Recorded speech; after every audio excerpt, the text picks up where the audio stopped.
Catherine Rigbusch de la chaîne Pégase Shiatsu. Aujourd'hui, nous allons voir comment la biochimie peut nous aider à comprendre un petit peu les médecines naturelles. Parce que ça sert à rien de rentrer très profondément dans la biochimie. De toute façon, je vais juste faire une introduction sur ce que c'est.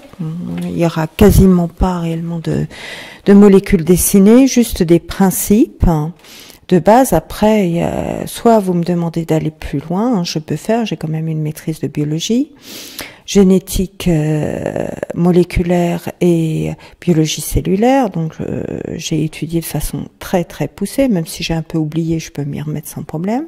Donc on va voir comment la biochimie peut aider à comprendre un peu mieux les médecines naturelles, mais de base, ça sert à rien de faire de la biochimie à fond pour comprendre. Alors vous avez déjà entendu parler des éléments, des types d'aliments, glucides, lipides, protéines. Eh bien, on vous a dit protéines, ça correspond à la viande, glucides, ça correspond au pain, céréales, et lipides, ça correspond aux graisses, quoi. Mais ça, c'est en gros. En fait, il y a une réalité moléculaire derrière ça, et en fait, c'est plus ou moins un petit peu mélangé dans les aliments. Alors, les glucides, dans les glucides, vous avez du carbone, de l'hydrogène et de l'oxygène. Donc, à chaque fois que vous allez avoir une formule brute de glucides très ramassée, très condensée et sans la structure moléculaire, mais juste la formule condensée avec le nombre d'atomes, vous aurez c'est un nombre de carbone, un nombre d'hydrogène et un nombre d'oxygène d'inscrits. Alors, les glucides sont présents sous forme de glycogène dans le foie, c'est la réserve qui est mise dans le foie, sous forme de glucose dans le sang, après la digestion du saccharose, de fructose et de l'amidon. Donc, on digère de l'amidon, du fructose, du saccharose, on obtient du glucose, et après, suite à une hormone qui dit il y a trop de glucose dans le sang, ce glucose est stocké dans le foie sous forme de glycogène, et une autre hormone va dire, quand il n'y a plus assez de glucose dans le sang pour que dont l'organisme a besoin, va dire au foie, ton glycogène, tu le retransformes en glucose. Les lipides. Alors les lipides sont beaucoup plus simples. Vous avez des chaînes composés uniquement de carbone et d'hydrogène. Ils entrent dans la structure des membranes cellulaires.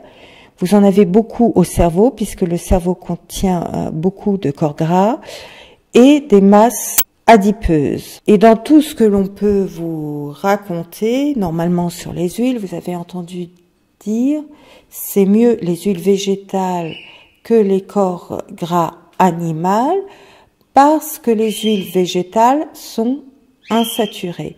Ça veut dire qu'il y a moins d'hydrogène et que du coup, le fait qu'il y ait moins d'hydrogène permet de temps en temps une double liaison carbone-carbone. Au lieu d'avoir une liaison simple de carbone à carbone, il y a une liaison double et du coup, il y a moins d'hydrogène. Ça, c'est ce qu'on vous a dit à peu près partout, et qu'il fallait rechercher les lipides insaturés dans les végétaux, parce que les lipides saturés dans le beurre ne vont pas au point de vue alimentaire. Il est déjà mauvais de consommer ce qu'on appelle des acides gras saturés en forte proportion, parce que c'est jamais du 100%, dans les graisses animales, parce que ils sont responsables de la formation du cholestérol LDL, qui est un cholestérol de mauvaise qualité, responsable des maladies cardiovasculaires. C'est la différence entre le LDL et le HDL. Le cholestérol HDL, c'est bon. Le cholestérol LDL, c'est mauvais. Bon, déjà, donc c'est pour ça qu'il est préférable de consommer des graisses végétales et pas des graisses animales. Alors, pourquoi on dit pression à froid pour les huiles végétales? Pourquoi c'est mauvais de consommer des huiles végétales qui sont en fait obtenues par pression à chaud? Tout bêtement parce que là, vous allez le voir, il y a des liaisons cis et trans au niveau des carbones avec liaison double. Donc là, vous voyez sur le schéma que je vous ai mis une double liaison entre le carbone, ce qui fait qu'il n'a plus que 2 places pour et pas 3 pour se lier avec d'autres atomes. Donc d'un côté, ça va être de l'hydrogène et de l'autre côté, ça va être un radical CH3 ou toute une chaîne de molécules CH2, CH2, CH2 pour finir par un CH3. Alors, pour les cis, qu'on appelle les liaisons cis, les molécules longues sont du même côté. C'est ce qu'on appelle la liaison bateau, parce que ça a une forme de bateau. Si on enlève les hydrogènes, on voit que la molécule a une formule de bateau, une forme de bateau. Pour ce qui est de la liaison trans, les CH3 ou longues chaînes sont opposés et on dit qu'on a une forme de chaise, parce que si vous enlevez un des pieds de la chaise au niveau du dossier, vous avez le dossier de la chaise par un CH3. Les doubles liaisons CC, c'est le siège proprement dit, là où on met les fesses, et l'autre CH3, ça représente en fait les pieds de la chaise. Bon, il manque un pied de la chaise, mais c'est une façon de voir les choses. Et donc, pourquoi on parle de ça? C'est parce que quand vous chauffez vos huiles, au point de fusion de l'huile, donc c'est pas très chaud, eh bien, la liaison cis se transforme en liaison trans. Et les liaisons trans sont réputées, elles aussi, comme productrice, au moins pour ce qui est végétal, de cholestérol LDL, le mauvais cholestérol. Donc, quand vous savez ça, vous comprenez pourquoi les gens qui sont dans le bio disent il vaut mieux utiliser des huiles à pression à froide. Alors, ça a moins d'importance pour votre question, de votre cuisson à chaud, puisque de toute façon, vous la faites griller, votre huile. Mais quand c'est des salades et que vous utilisez de l'huile froide, là, vous n'avez pas une cuisson qui va générer des transformations de cis vers le trans. Donc, c'est pour ça que d'un point de vue médecine naturelle et même d'un point de vue médecine tout court, il est mieux de consommer pour limiter le cholestérol des huiles de pression à froid, mais c'est surtout vrai pour les salades parce que si vous cuisez dans la poêle, c'est nettement moins vrai. Alors les protides sont composés de carbone, d'hydrogène, d'oxygène et d'azote. C'est pour ça que des gens disent bah oui, pour faire du muscle, il faut de l'azote. Bah oui, parce qu'effectivement, dans la composition des protides, il y a de l'azote, sauf qu'il y a de l'azote qui provient des végétaux, mais c'est de l'azote à chaîne courte. C'est pour ça que certains disent mais les chaînes courtes, ça ne suffit pas. Sauf que la biochimie, c'est beaucoup plus complexe que ça. C'est pour ça qu'un végétarien, parfois, peut arriver à s'en sortir et n'a pas forcément besoin, ça dépend de sa biochimie, de son métabolisme, n'a pas forcément besoin de consommer de la viande pour être en bonne santé. Et là, comme on a des choses qui ne sont expliquées éventuellement par du karma, mais pas par la science, à part que d'autres voies sont apprises. Pourquoi certains grossissent en mangeant 3 fois rien? C'est parce qu'ils utilisent d'autres chemins biochimiques dans le métabolisme. Pourquoi certains mangent peu et grossissent? C'est parce qu'ils utilisent d'autres chemins métaboliques que les voies classiques. Et pourquoi certains végétariens arrivent à manger correctement et à être en pleine santé sans consommation de viande? C'est parce qu'ils utilisent d'autres voies biochimiques légèrement différentes avec des régulations différentes. Et donc, vous voyez que ce n'est pas si simple. Donc, il faut voir l'effet sur la personne d'un régime avant de dire ben, ça ne va pas. Par contre, ce qui ne va pas, c'est de faire des régimes monodiètes. Parce que vous voyez, vous avez besoin d'huile pour le cerveau, vous avez besoin de sucre pour que votre glycémie ne descende pas en dessous d'un certain seuil et donc avoir ce qu'on en appelle des évanouissements. Et vous avez besoin de protides parce que ils entrent dans la structure des fibres musculaires et en plus, vous en avez besoin d'acides aminés libres dans le sang, que vos protides rentrent aussi dans la constitution des enzymes, donc tout ce qui va faire votre métabolisme et des hormones. Donc, il faut bien faire attention, ne pas croire qu'un régime monodiète est sain, même d'un point de vue médecine naturelle correctement fait, hein, quand on a étudié soit la médecine occidentale parce que on est dans des domaines comme les gens qui font que des produits bio et n'ont pas de notion ancestrale, soit des choses comme médecine ayurvédique et médecine ou chinoise, on vous dit il faut manger de tout. Les régimes monodiètes, c'est très mauvais. Ça peut éventuellement se concevoir dans le cadre d'une recherche, d'une démarche spirituelle, à condition de ne pas aller au-delà de sa santé, mais parce qu'on est porté par autre chose. Ne mélangez pas tout. Si vous n'êtes pas spirituel, ne faites pas de régime monodiète. Je vous assure que c'est très important. Sinon, vous allez épuiser votre organisme, c'est tout ce que vous allez faire. Les différents types de protides, donc vous avez les acides aminés, en général, ils circulent plutôt dans le sang, mais vous allez les retrouver dans les cellules, parce qu'ils vont intervenir dans diverses réactions. Et vous allez avoir les chaînes longues, plus ou moins longues, qui constituent soit des protides de chaîne courte, soit, quand vous les associez plus longuement, les protéines. Et les protéines, c'est essentiel. Les protéines, ça va être des protéines de structure. Donc, vous allez retrouver dans la graisse de vos membranes cellulaires. La membrane cellulaire est faite de couches phospholipidiques, donc de graisse. Et à l'intérieur, vous allez avoir des canaux faits de protéines et des marqueurs de cellules.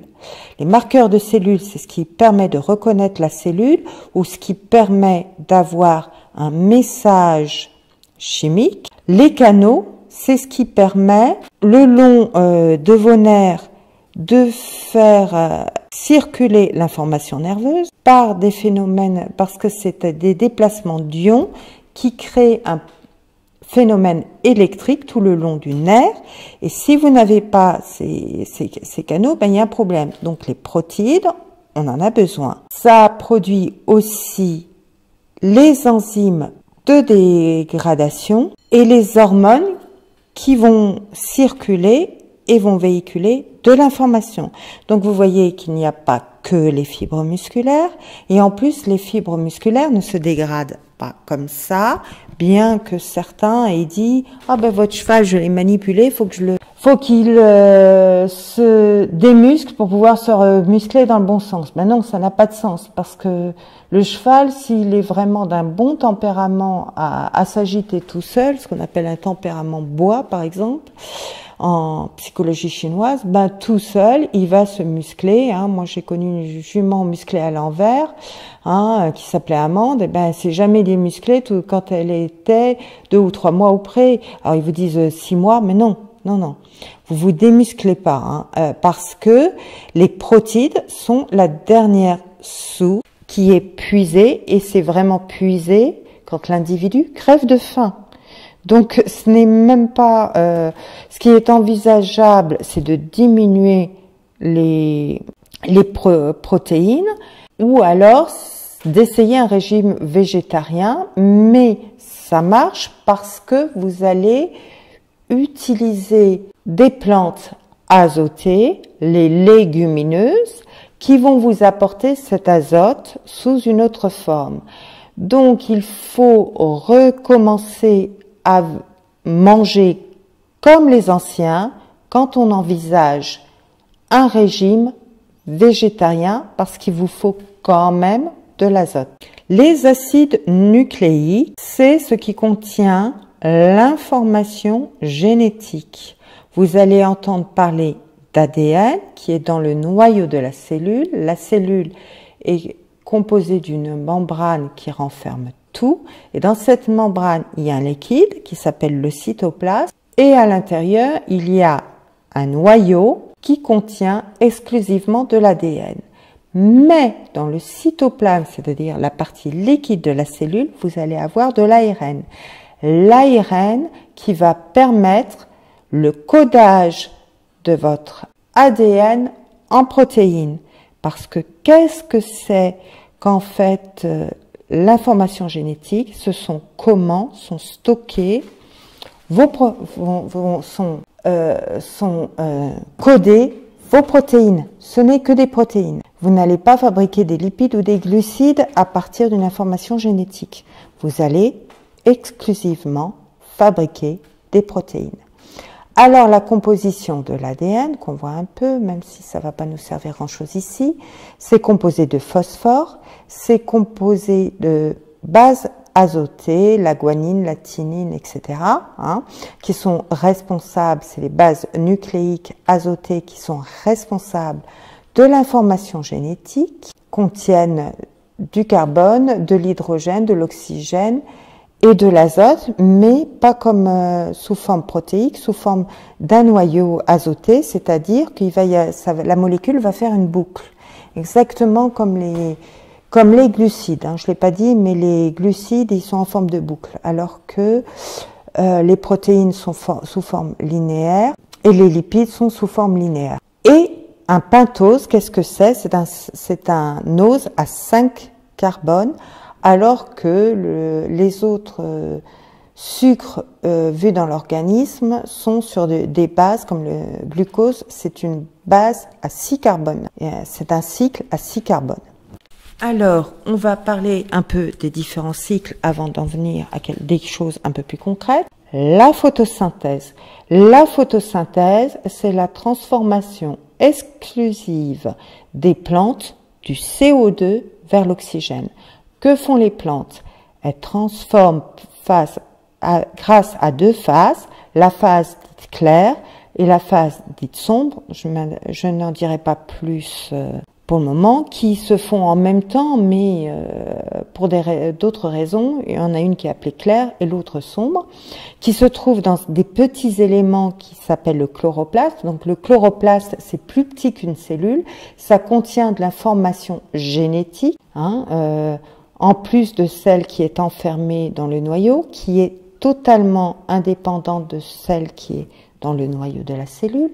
Et donc, dans ce chloroplaste, il va y avoir des réactions chimiques qui vont permettre à la plante de capter les minéraux, chose que nous, on ne sait pas faire. On ne sait pas capter des minéraux du sol sous forme minérale pour le transformer en matière organique. La plante, elle sait faire. C'est pour ça que dans les médecines naturelles, encore une fois, beaucoup de gens disent, ce que vous mangez, ça revient à sucer du caillou. Prendre le cachet de vitamine C que vous avez, ça revient à sucer du caillou. Prendre du calcaire sous forme de minéral, ça revient à sucer du caillou. Vous n'arriverez pas à l'assimiler parce que oui, ça, il faut le prendre dans les plantes. Donc vous voyez que ce n'est pas une élucubration de quelques individus, c'est quelque chose de totalement scientifique. La respiration. La respiration est la transformation de l'O2 en CO2. Contrairement à ce que certains croient, la respiration n'est pas seulement du fait des animaux. Les plantes respirent. C'est pour ça qu'on vous dit qu'il ne faut pas laisser une plante verte dans votre chambre. Pourquoi? Parce que la photosynthèse a besoin de lumière pour se réaliser. Elles se font grâce aux photons donnés par la lumière dans le chloroplaste. Quand les végétaux n'ont plus de lumière, il reste juste la respiration. Ce qui fait que les végétaux produisent davantage d'oxygène que de CO2, c'est parce que, effectivement, la photosynthèse est plus rentable à produire de l'oxygène que leur respiration à produire du CO2, du fait que les végétaux ne bougent pas. Ils ont besoin de moins d'énergie de la respiration pour bouger, parce qu'ils sont quasiment, à part quelques plantes qui réagissent, parce que ça existe, il y a des plantes qui réagissent quand vous leur parlez ou quand vous les touchez, mais en règle générale, un végétal, ça ne bouge pas. Donc, quand il fait clair dans la journée, il produit beaucoup d'oxygène et un petit peu de CO2 par le biais de la respiration. Et quand il fait nuit, il produit toujours ce CO2, sauf que ce n'est plus camouflé par l'oxygène qu'il produit. Donc, les plantes ont à la fois des chloroplasmes et des mitochondries, parce que la respiration se fait par un cycle qui s'appelle le cycle de Krebs, via, en gros, la dégradation du glucose. C'est pas tout à fait vrai, mais on va voir. On le verra plus tard. Mais en gros, pour faire simple, c'est la dégradation du glucose selon un cycle qui s'appelle le cycle de Krebs, qui est l'un des nombreux cycles qu'on étudie en biochimie, dans des mitochondries qui ont une information comme les chloroplastes qui est génétique, qui leur est particulière et qui, chez les animaux, est donnée par la mère. Pourquoi? Parce que celle qui donne l'œuf, c'est la mère, que ce soit un animal, un mammifère, peu importe l'animal, c'est la mère qui donne l'œuf, qu'il soit interne comme chez les mammifères ou externe comme les oiseaux et les reptiles, c'est elle qui donne l'œuf.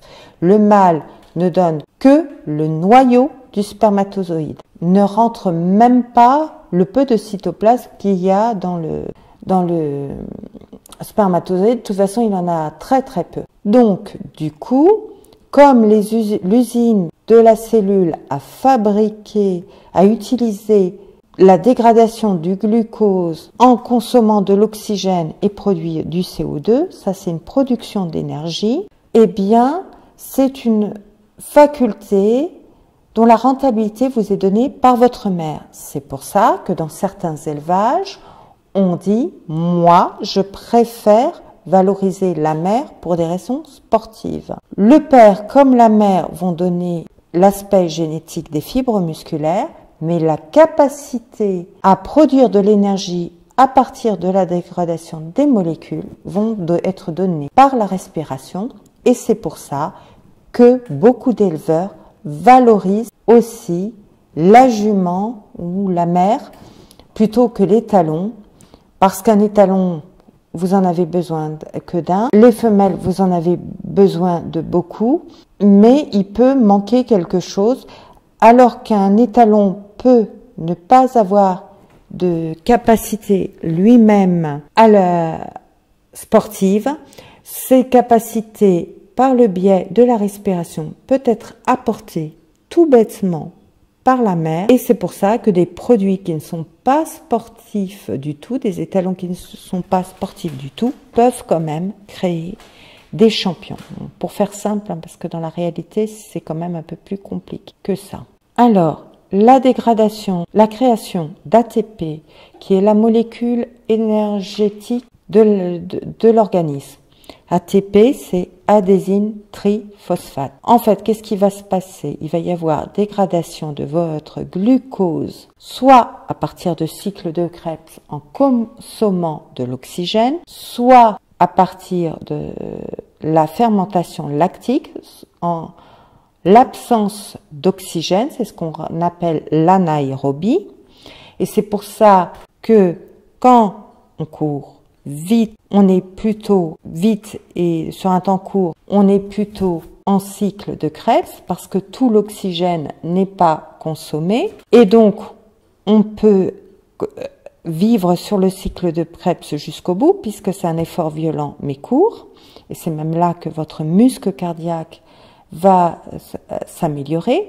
Alors qu'en fermentation lactique, ça va être plutôt sur un rythme lent. Rythme lent pour pouvoir tenir sur la durée, et donc votre oxygène ne sera plus disponible parce que vous courez plus longtemps, et à ce moment-là, si au début vous étiez dans le cycle de Krebs, vous passez en anaérobie en dehors du cycle de Krebs, et donc à ce moment-là, vous avez les poumons qui se musclent pour pouvoir compenser ce manque d'oxygène dû au passage en anaérobie. Donc, si vous faites une course lente ou du trot pour un cheval, vous allez muscler les poumons. Si vous faites une course rapide, un canter pour un cheval ou une course plus violente pour un cheval ou pour un homme, un sprint, eh bien là, vous allez muscler le cœur. Et si vous marchez, là, les chevaux se musclent, ils se musclent en marchant. Le galop, le trot, c'est pour travailler l'assiette du cavalier bien souvent. Si votre cheval ne fait pas d'efforts sportifs, ne fait pas de concours, eh bien pour la balade, il suffit de lui faire beaucoup de marches. Après, si effectivement vous allez faire de l'endurance, si vous allez faire du concours complet, du saut d'obstacle, à ce moment-là, non, ça ne suffira pas. Il faudra faire une mise en souffle. Il faudra travailler le cœur et les poumons en alternant trot, galop, plus du trot pour de l'endurance. L'endurance, j'ai su par une femme qu'elle devait faire, c'était un peu rébarbatif, un quart d'heure tous les jours de trot à son cheval à la longe, alors que, non, je suis désolée, hein, quand on veut faire un sport avec son cheval, la moindre des choses, c'est ou trouver un autre cavalier pour le faire, pour que ce soit moins rébarbatif, et puis pouvoir... on partage le cheval à deux, et du coup, à ce moment-là, chaque cavalier n'entraîne... et on peut du coup sortir à l'extérieur toute la semaine pour pouvoir préparer la mise en souffle pour arriver à faire le concours. Mais sinon, si vous avez un autre métier, voilà, vous ne pouvez pas faire de l'endurance tout seul. Il faut que vous ayez quelqu'un pour vous mettre les chevaux en souffle. Voilà. Et donc, le cycle de Krebs, d'abord, vous utilisez les glucides. La glucide, c'est de style qui proviennent de l'amidon de l'alimentation, par exemple, ou du saccharose ou du fructose. Fructose, c'est le sucre des fruits. Saccharose, c'est le sucre blanc. Eh bien, à ce moment-là, c'est eux qui sont consommés en premier dans l'organisme. Et donc, si vous n'en avez pas assez, ça va puiser dans les réserves de glycogène de votre foie. Après, si vous avez beaucoup maigri, parce que vous avez, enfin, pas forcément maigri, mais vous avez plus trop de sucre, vous avez vraiment le minimum et vous avez votre organisme à peine à le fournir, ça va être les lipides. Là, à ce moment-là, vous crevez pas de faim, mais vous êtes quand même déjà plus ou moins en carence quand vous perdez vos graisses. Et c'est seulement après, quand là vous crevez mais littéralement de faim, que vous allez piocher dans les protides et que vos muscles vont fondre. Mais ne croyez pas tout ce qu'on vous raconte, non, vous ne vous démusclez pas comme ça, même un cheval ne se démuscle pas comme ça. Moi je connaissais une jument qui s'appelait Amande, et ben je peux vous dire qu'elle était complètement musclée à l'envers. Ça faisait la joie des proprios, hein, qui étaient loueurs d'équidés, soi-disant qu'un veto, oui, c'est vrai que c'était un très beau modèle, seulement elle était musclée à l'envers. Donc, si vous voulez faire du travail sportif, Amande, c'était pas ce qu'il fallait. Eh bien, je vous garantis que peu importe que vous la mettiez au repos ou pas, puisque de toute façon, au pré, elle va se dépenser, et au pré, de toute façon, elle va entretenir sa musculature, surtout si elle est correctement nourrie. Donc, les lubies de certains ostéopathes qui ont étudié de c'est où, mon Dieu, et qui vous disent, ne montez pas votre cheval pendant 6 mois, faut qu'il se démuscle pour que vous puissiez le remuscler dans le bon sens. Non, ça va pas. C'est que petit à petit, vous allez faire un travail, vous, qui permet petit à petit de remuscler le cheval dans le bon sens. Mais ne croyez pas que ça va se faire comme ça, à moins de faire crever l'animal de faim, je vois pas comment vous pouvez démuscler le cheval pour qu'il soit dans le bon sens. Alors, nous allons parler maintenant un peu de digestion. Alors, il faut savoir que les glucides sont digérés par l'amylase, qui est une enzyme qui est contenue dans la salive. Hein. Les enzymes, c'est des protéines qui coupent. Et des amylases du pancréas. Alors le pancréas se situe bien après l'estomac. Hein. Il faut que vous situez ça dans le tube digestif. Je ferai quelque chose sur l'appareil digestif, c'est en tête, hein, mais là je vais d'abord faire un truc sur la génétique, c'est plus urgent pour nos éleveurs d'oiseaux. Alors, quand vous sortez de l'estomac, vous faites une petite portion d'intestin grêle et là vous arrivez au niveau du foie où se déverse la bile, et c'est seulement un peu plus loin que le pancréas déverse dans l'intestin grêle l'amylase. Donc le pancréas a une fonction enzymatique, il libère une enzyme, et autre chose, il a aussi une fonction hormonale parce qu'il libère deux hormones, le glutathion et l'insuline, en fonction de est-ce qu'il faut casser du glycogène dans le foie pour produire des sucres parce que vous êtes en hypoglycémie, ou au contraire vous êtes en hyperglycémie et donc il faut prendre du sucre dans le sang, le transformer en glycogène pour le stocker dans le foie. Bon, les lipides vont être digérés par les sucs biliaires, donc au niveau de la vésicule biliaire. Donc je vous ai déjà dit à peu près où elle se situe, c'est un peu après l'estomac. Qu'est-ce qui se passe?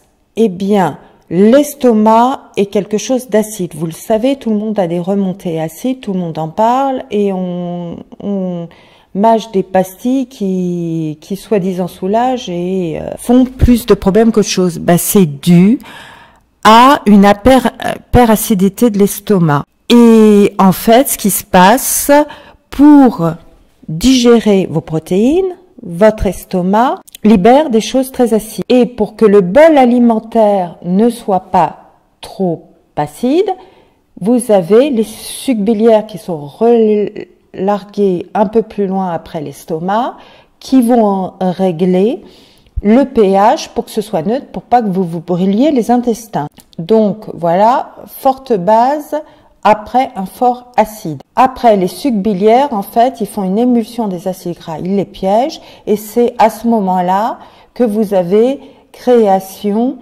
du mauvais et du bon cholestérol, grosso modo. Hein. Après, les protéines ou les protides, bon, sont digérées par la pepsine et l'acide chlorhydrique. La pepsine, c'est une hormone spécifique des protéines. Une enzyme spécifique des protéines et qui va couper donc les protéines, les prédigérer et de l'acide chlorhydrique de votre estomac.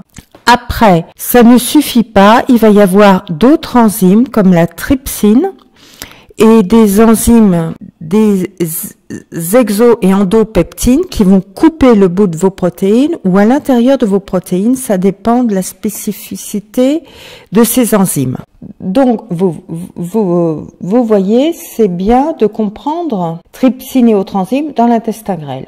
Et c'est dans l'intestin grêle que vos nutriments qui sont dégradés à l'état de petites perles, pour chaque, que ce soit les glucides, les lipides et les protides, vous avez un maillon, soit l'acide aminé, soit des oses, comme le glucose, soit une petite portion de lipides, et vous les assemblez bout à bout et vous obtenez un collier de perles. Et ça vous donne votre molécule de glucides, ou votre molécule de lipides, ou votre molécule de protides. Eh bien, les enzymes cassent tout ça, voilà.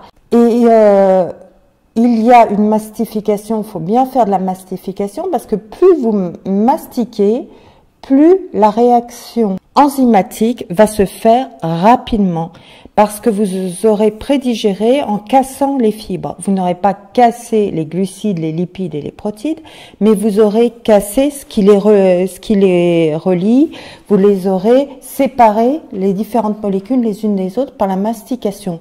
Donc mastiquer est très important. Pour revenir à l'acidité, parce qu'on raconte énormément d'imbécilité, trop d'acidité, ou parfois c'est une bactérie qui se trouve dans l'estomac, va vous créer des ulcères. Donc, quand vous avez des ballonnements, que vous vous sentez trop plein et tout, c'est qu'il y a un problème. Bien souvent, c'est un trop d'acidité. J'ai vu dans un site où il vous disait, voilà, les personnes âgées font souvent de l'hypoacidité. Mais oui, mais c'est parce qu'elles se dépensent peu, et comme elles se dépensent peu, elles mangent peu, et petit à petit, elles rentrent dans un cercle vicieux qui fait qu'à force de manger peu, l'estomac crée de moins en moins de produits acides parce qu'il n'a quasiment rien à digérer pour éviter justement les ulcères. Il se régule en fonction de ce que mange la personne et c'est un processus normal mais qui n'a lieu normalement que quand vous êtes à la maison de retraite et que vous ne bougez plus, que vous êtes hyper sédentaire, hein, un peu comme le bébé dans son berceau. Donc, et contrairement à ce que dit le site, c'est pas en mettant de l'acidité que vous allez régler le problème. Vous allez le camoufler. Et peut-être même sur une personne âgée à qui vous bourrez d'acidité, provoquer des ulcères, vous allez y croire, parce que les symptômes sont les mêmes, qu'il faut vous rajouter de l'acide, vous allez vous bousiller de plus en plus l'estomac. Donc, ne faites pas n'importe quoi. Renseignez-vous sur la personne qui est en face de vous. Alors, il y a des gens qui font de la médecine traditionnelle chinoise correcte et donc qui vont pas vous mettre dans des travers, qui n'ont pas étudié effectivement la vision l'occidentale. Vous en avez d'autres comme moi qui ont étudié les deux et vous en avez d'autres qui sont dans les médecines naturelles parce qu'ils ont étudié la vision occidentale des choses. Faites attention de qui vous avez en face de vous, parce que je vous assure qu'il y a tout et n'importe quoi. Maintenant, comment fonctionne le corps au niveau moléculaire? Alors, je vous ai mis une petite cellule, là. Bon, là, c'est un polynucléaire, mais ça pourrait être autre chose. Vous voyez, il a un noyau bizarre. Autour de la membrane de la cellule, vous trouvez des protéines qui ont une certaine forme. Voilà, c'est ce qu'on appelle des récepteurs. Alors, vous voyez, en jaune, vous avez une forme arrondie, en rouge, vous avez une forme rectangulaire. Pourquoi? Eh bien, des molécules vont se fixer dessus.